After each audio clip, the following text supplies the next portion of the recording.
മിനിറ്റുകൾക്കുള്ളിൽ ചെയ്തെടുക്കാൻ പറ്റുന്ന ഒരു അടിപൊളി സ്നാക്ക് റെസിപ്പിയാണ്. കുറഞ്ഞ സമയം മതി, കുറഞ്ഞ ഇൻഗ്രീഡിയൻസും മതി, നല്ല ടേസ്റ്റും ആണ് കേട്ടോ. അപ്പോൾ അതെങ്ങനെയാണ് തയ്യാറാക്കി എടുക്കുന്നതെന്ന് നോക്കാം.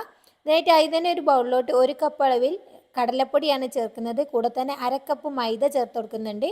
ഇതിലോട്ട് ആവശ്യമായിട്ടുള്ള ഉപ്പും അതുപോലെ തന്നെ കുറച്ച് ചില്ലി ഫ്ലേക്സും ചേർക്കുന്നുണ്ട്. ഇനി 1/4 ടീസ്പൂൺ ബേക്കിംഗ് സോഡയും ചേർത്ത് നന്നായിട്ടൊന്ന് മിക്സ് ചെയ്തിട്ട് നോർമലായിട്ടുള്ള വെള്ളം ഒഴിച്ചിട്ട് ഇതൊന്ന് കലക്കിയെടുക്കണം. ഈ ഒരു രൂപത്തിൽ കുറച്ച് തിക്നെസ്സിലാണ് ഇത് കലക്കിയെടുക്കേണ്ടത്. നല്ല ലൂസായി പോവരുത്, എന്നാൽ നല്ല കട്ടിക്കുമല്ല, ഈ ഒരു പരുവത്തിൽ കേട്ടോ. ഇനി നമുക്കതൊരു സൈഡിലോട്ട് മാറ്റി വെക്കാം.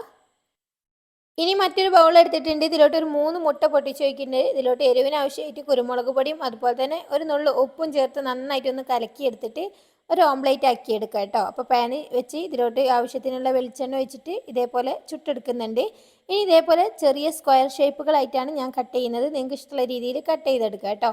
ഇനി പാൻ വെച്ച് ഓയിൽ നന്നായിട്ട് ചൂടാക്കി എടുത്തതിന് ശേഷം നമ്മൾ നേരത്തെ റെഡിയാക്കിയിട്ടുള്ള ബാറ്ററിൽ നന്നായിട്ടൊന്ന് ഡിപ്പ് ചെയ്തിട്ട് ഇതേപോലെ ഒന്ന് ഫ്രൈ ചെയ്തെടുത്താൽ അടിപൊളിയായിട്ടുള്ള മുട്ട ബജി കിട്ടും കേട്ടോ.